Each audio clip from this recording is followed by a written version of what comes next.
Personal notice. Changes my stock and trade. If the job's too tough for you to handle, you got a job for me, George Valentine. Write full details.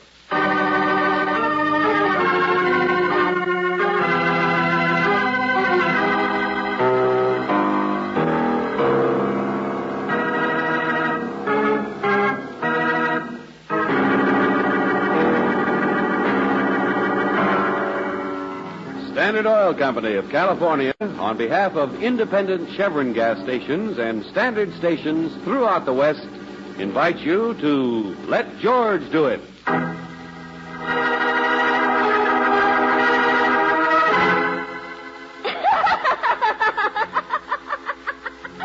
The Witch of Mill Hollow, another adventure of George Valentine.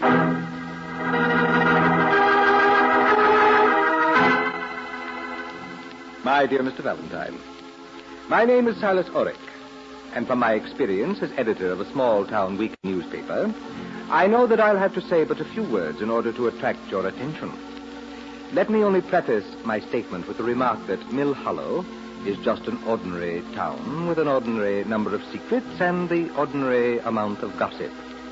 That until a year ago, we all got along quite well together, without any disturbing element to ruffle the surface of our peaceful existence.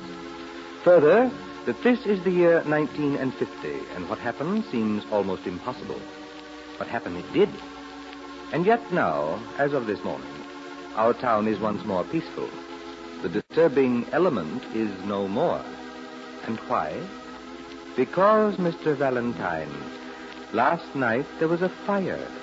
And in that fire, the witch was burned.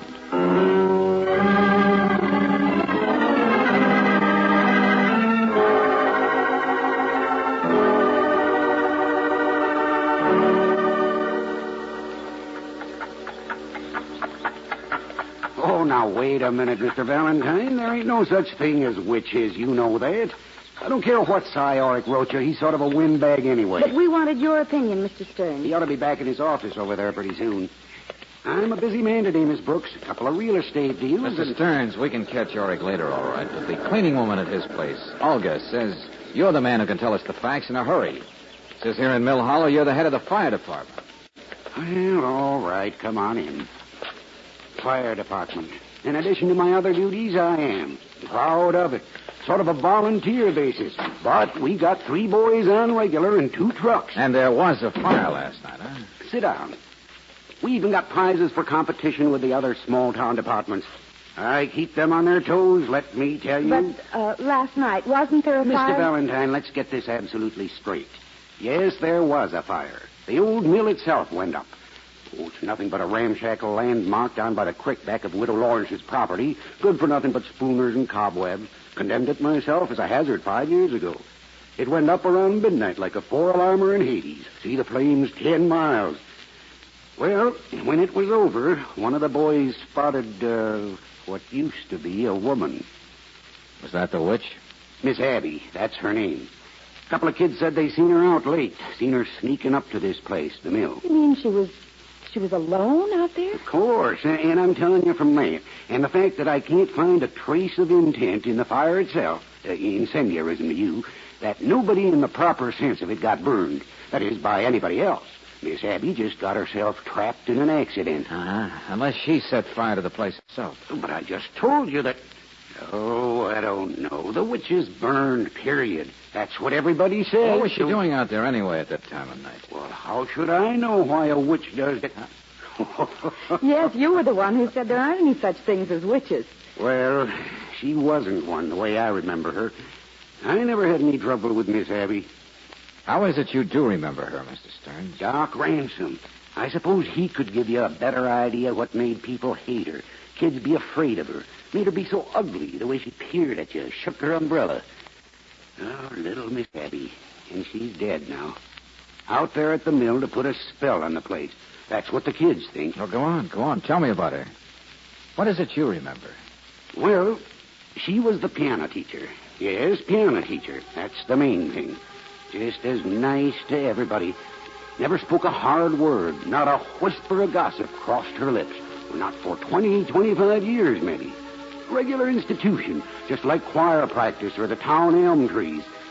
Only, well, about a year ago, I remember, the change began. One of my daughters was taking a lesson while the wife and I listened. I remember the wife's dog, big, fat spaniel it was. He was howling along at the piano the way he always did.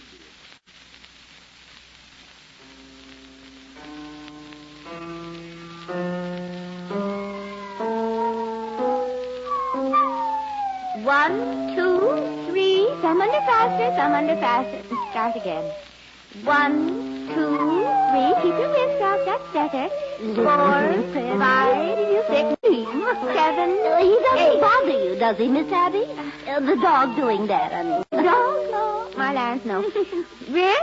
1, 2. Be dead soon anyway. Let him enjoy himself. Wrist up. 1, 2, What? 3. What was that? Faster. Miss No, Abby. No. Miss Abby, what did you say? Wrist up. That's it. Lance, I don't know. About the dog. The dog. I just said he'll be dead. The big fat nuisance won't whine anymore. He'll be dead very soon. Miss Abby. I just... Oh. Mrs. Stearns, what's the matter? What did I say?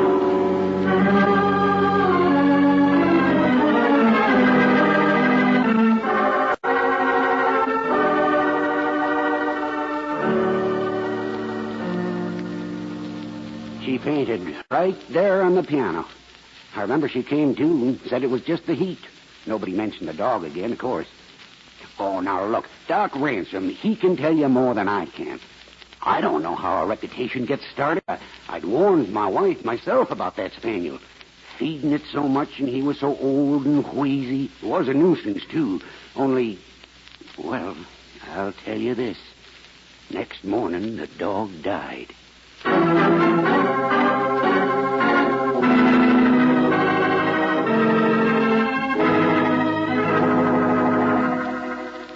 Fred Stearns is a fool. I don't know why a sweet little lady should start saying strange things. A country doctor, Mr. Valentine, is not a psychiatrist or any But highfalutin... Dr. Ransom, Miss Abby did change about a year ago. Oh, the ugliness? That's glands, I suppose. And suddenly talking so much might be from the repression of the years of silence. But I never had any trouble with Miss Abby. She never cut loose on me any more than she did on Auric or the widow Lawrence. What do you mean, cut loose? The whole town seems to be buzzing with the idea that a witch got burned. Now, can you blame me for being curious why Miss Abby went up in such spontaneous combustion in the midst of such universal dislike? In the midst of fire, you mean? An accident. Oh, I don't know, Mr. Valentine. Of course, there's no such thing as predicting death or being in tune with the supernatural, but... But what? Oh, shooting a mouth off it at funny times. A wedding rehearsal once, I remember that. Nothing to do with her or me or anything else, but just funny the way it happened, that's all. People don't even live here anymore. Miss Abby was playing the music. Anyway, just a fancy rehearsal. Everybody patting each other on the back. Big, successful marriage. Only along right in the middle of it, Miss Abby.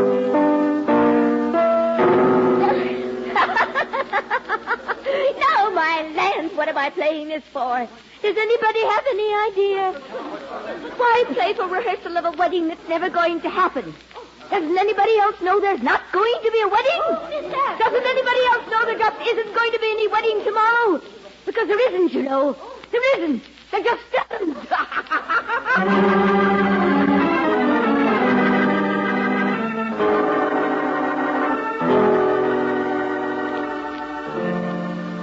Of course there wasn't a wedding. But don't get the idea Miss Abby predicted it or put a hex on it. Well, the bride. Seems she was mixed up with some other boy, married him instead later on. But the point is the old lady liked to spill secrets, is that it? I don't know how she could have known. Or maybe she didn't even know she was doing it or why. Yes, it seems to me Miss Abby was just A little crazy, eh? A lot of people thought that. There was even a growing move on to put her away.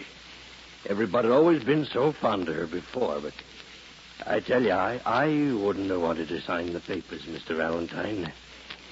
Yes, I might as well admit. It always seemed to me there was, maybe some method in her madness.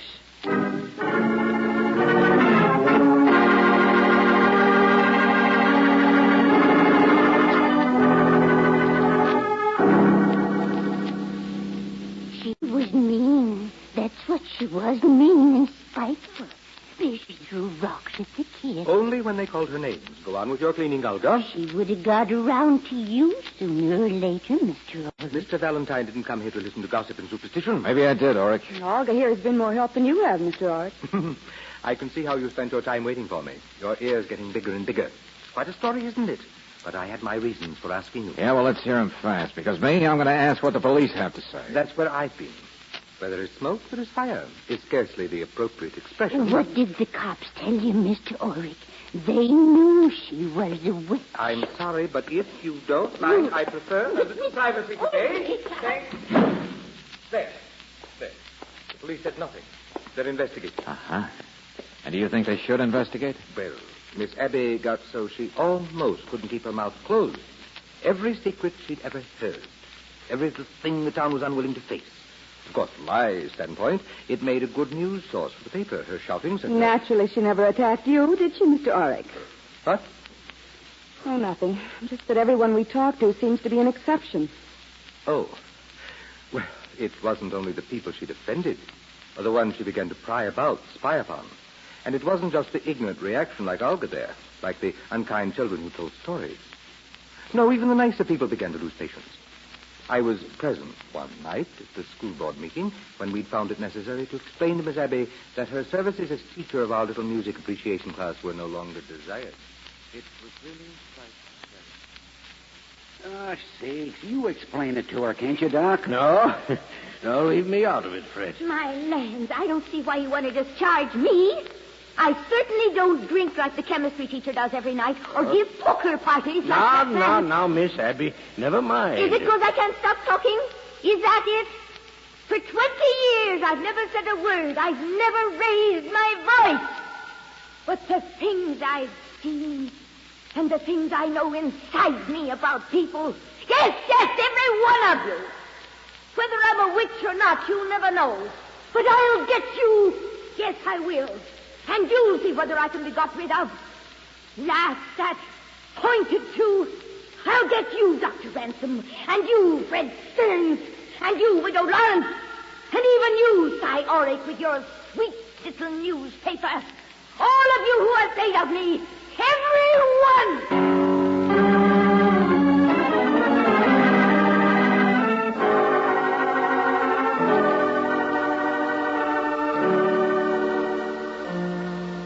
And then last night, this poor little mixed-up lady who hated the town as much as it hated her, she dies by accident. There's her picture. One hesitates to print the story, Mr. Valentine, that a witch would die in a fire. Mm-hmm. Come on, Brooksy, let's go.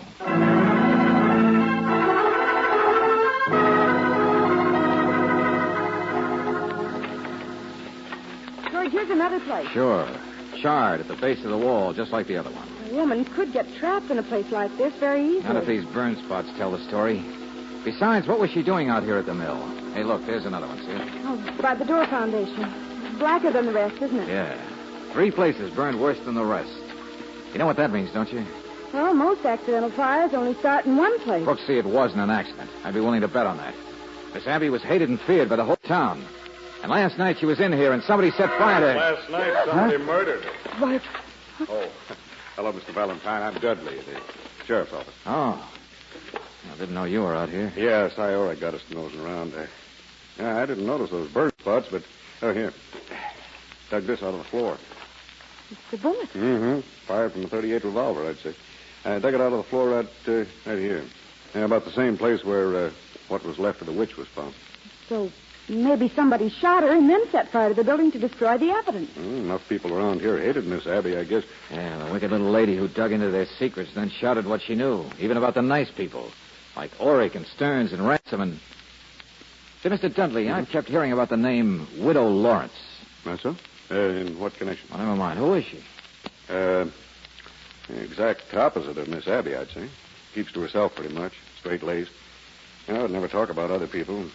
Richest woman in town, too, I suppose. Yeah. Always was loudest to say Miss Abby should be put away. That enough? Uh-huh. Enough to make me want to see the Widow Lawrence right now.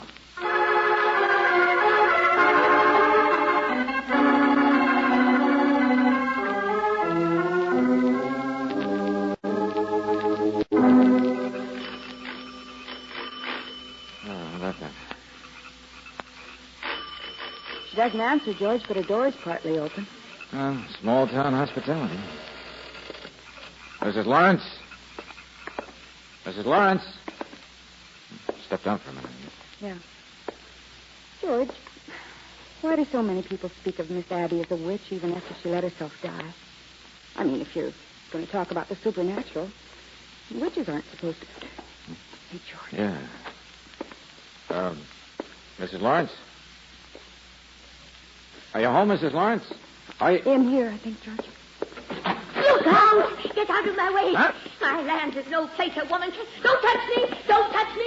I'll get you! I'll get every one of you! George, did you see... That wasn't the Widow Lawrence. The witch, George. Miss Abby, it was she, the witch.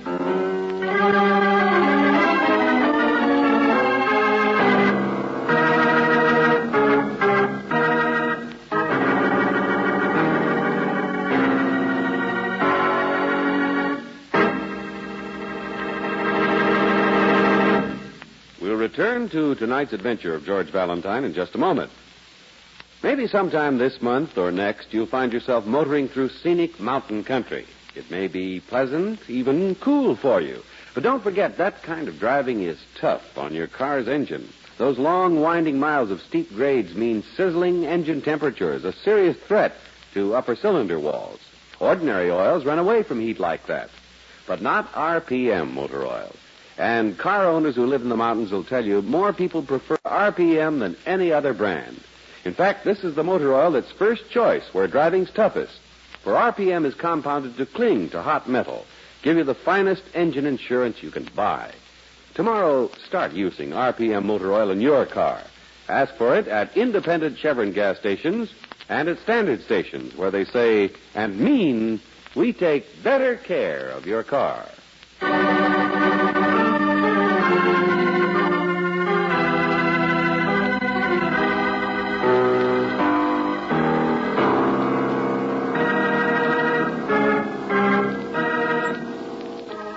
Back to tonight's adventure of George Valentine. The Witch of Mill Hollow, Miss Abby, who for 20 years was only a shy, retiring piano teacher, and who then suddenly became a vindictive, spiteful woman, or a witch. Which is it? Yes, just what is Miss Abby? Because if your name is George Valentine, you came to Mill Hollow on the report that the witch had been burned. Yet you've just seen her, heard her scream as she ran to get away from you, to run outside in the dark. She went this way. Listen. No, she didn't. Here, quick, around here. I don't see anything now, do you? So dark, so many trees. She couldn't just fly away on her broomstick. Well, it looks George. like she did, Angel. Oh, stop it. She's alive. That was she in the flesh. Of course it was, Brooksy. Don't worry, we'll find her, too. Come on back to the house. But George, come on.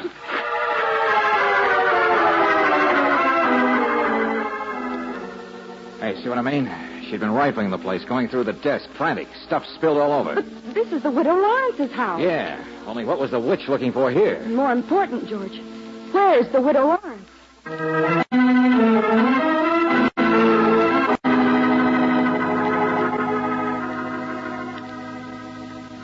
Well, Doctor, you re-examined the body? It's the Widow Lawrence, all right. It was her body at the mill, not Miss Abby's. Uh-huh. Well, Mr. Orrick, now who'd want to murder the Widow Lawrence, richest woman in town, exact opposite of the witch? The widow always kept her mouth shut. Wait, Mr. Valentine. You understand it was a logical mistake to make about the body and all, don't you? Of course it was. The witch was generally hated, but no one had anything against Mrs. Lawrence. I said wait. She was murdered. Definitely murdered. I found where that bullet had scraped a bone. Well, what do you think, Mr. Orrick? I don't know. Isn't it possible that in the dark... No, a person doesn't get hit by a bullet by mistake. No, of course not. No. It wasn't that somebody thought it was Miss Abby. But the children, they saw Miss Abby last night. Add it up. Don't you see what I'm driving at? We have exactly one suspect for the murder of the widow Lawrence. Yes. The only person in town who might have done such an irrational thing as to... Hey, the witch! I saw her! Huh? What's that? Where? The witch, outside. Ran up into her house. Her own place? Well, come on.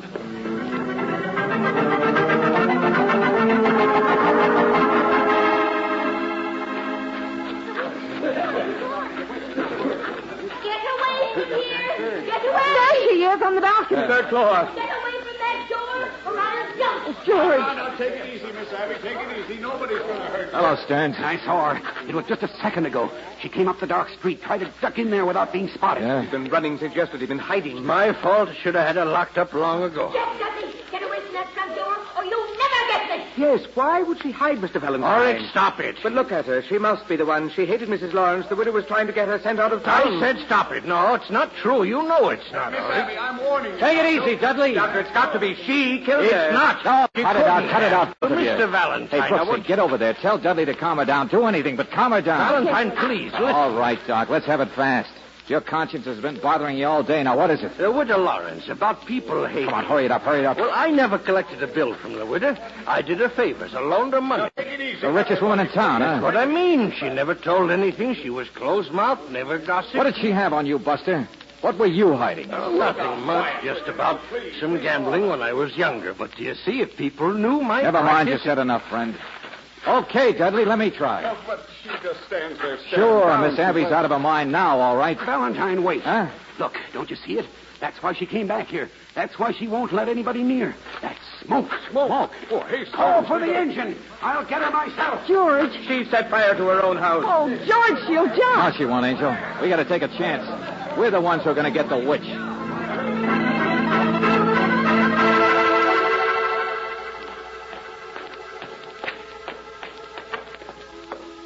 George, there's smoke coming from in back, too. Yeah, from both sides. You get out of here, Brooksy. Get out of this building. It's built like paper. Come on, Brooksy. Step on it. I can do it myself. Well, all right, George, but hurry. Come on.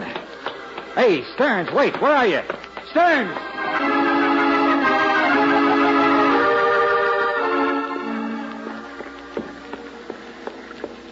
You crazy idiot. I know what I'm doing in a place like this. You don't. Shut up. Where is she, Stearns? We're both crazy. Out there. Ought to be able to see her from the... Wait, Stearns! Let go of me! Hell! If she sees us, she will jump. So what? The batty old banshee? Listen to her. I'll get you, every one of you! Don't touch me! Take it easy, lady.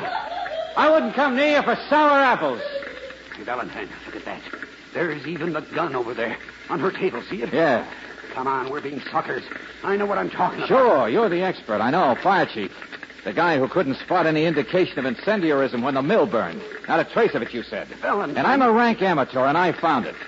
And now the same thing happens all over again. Fire started in several places. Here, listen, there's the engine. And you say there's the same gun. Only how do you know? What gun? Well, Stearns, your eyes aren't that good. No, you're not going to rescue her. I am. Because you sure were busy today, Stearns. Planting the gun here, trying to find Miss Abby, trying to kill her like you killed Mrs. Lawrence. Valentine, no. No, listen. Miss Abby was out at the mill last night, but not as a murderess. As a witness, my friend. A witness who saw you there. You're just guessing. Saw you and been scared to death ever since because she knew nobody believed her. She didn't have proof. And if you think I'm wrong, Mr. Stearns, just look at the way her eyes pop every time you move a muscle. I'm not staying here. That's the one thing you're going to do.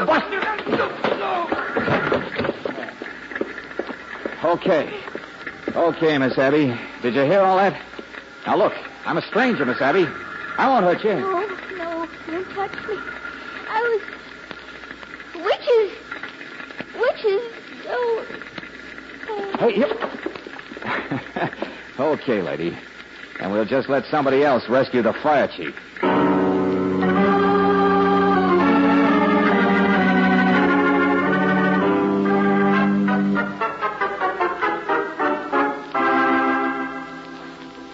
Of course, Miss Brooks, that's the way it was. I saw them out there that night at the mill. They were having a fight, the widow and Mr. Stearns. Only he saw you, too. Is that right, Miss Abby? Sure, Brooksy. He admitted it. Tell me something, Miss Abby. Let me ask you what you were doing out there. It was midnight, a deserted place? Well, the spying on them, naturally. Oh, I see. They were up to no good, I could tell. Been meeting out there for years, so nobody'd be suspicious. What was she blackmailing for, George? Oh, I can tell you. Found someone over at her house. He'd made crooked real estate deals, that's what. And money off the fire department, too. Oh. You see, Fred Stearns came from a family of 3 boys. And every one of them has a piece of scandal that you could cut with a... Look, please. Never mind that. Well, don't you want to hear about it? And about the other nice ones, too. Mr. Silas Orrick and Dr. Miss Ransom. Abby, I'm only interested in putting together a crime. Well, Yeah. Stearns fought with a widow and killed her. In passion, he claims. Then he was terrified with a witness running loose. Even if it was a witch... excuse me, I'm sorry. He got his one feeble chance at you when you came back to your own house blind with fear. He knew he'd be caught if he just plain murdered you, so he set your house on fire and set up the alarm, knowing that as fire chief, he'd have first crack at you. He could perform your rescue in the most ungentlemanly manner. well, of course. Now, let me tell you about Cy Orrick and Dr. Miss Ransom. Abby, really. They what are they did disgraced. wasn't very important. Miss Abby, look, please, can't you understand that everybody has little secrets? Oh, sure, the widow Lawrence, she capitalized on them in a small town, but... 20 years I kept quiet. Never said anything. Besides, every word I said is true. But look, you overstate it. It gets so that you hate the world as much as it hates you. Oh, I'm sorry. No, why should you be? I see things, that's all. Now, like you, Miss Brooks. I've noticed that between you and Mr. Valentine... Now you're doing it again. Stop it. All right. I don't really want to be the witch of Mill Hollow. What about you two? Now, George, why should she stop? You go on, Miss Abby, just this once, about us. What was it you were going to say? Wait. No!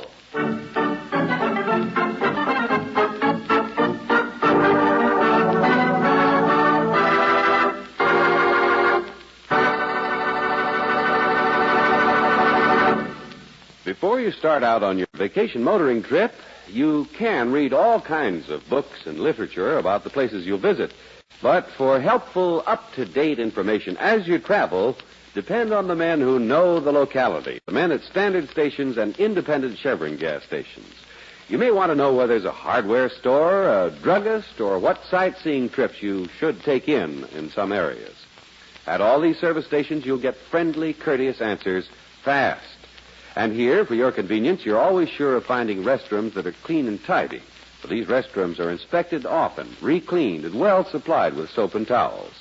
So remember when you start on your vacation, for local information and convenience, depend on independent Chevron gas stations and standard stations, where they say and mean, we take better care of your car.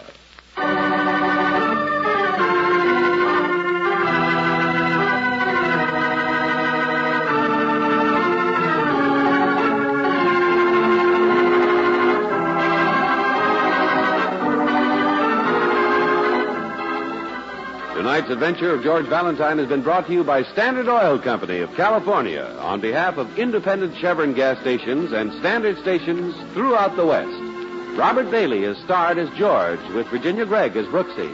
Let George Do It is written by David Victor and Jackson Gillis and directed by Don Clark. Lorene Tuttle was heard as Miss Abby, Ted Osborne as Orrick, Joe Duvall as Stearns, Larry Dobkin as Ransom, Gigi Pearson as Mrs. Stearns, and Bill Boucher as Dudley. The music is composed and presented by Eddie Dunstetter. Your announcer, John Heaston. Listen again next week, same time, same station, to Let George Do It. This is the Mutual Don Lee Broadcasting System.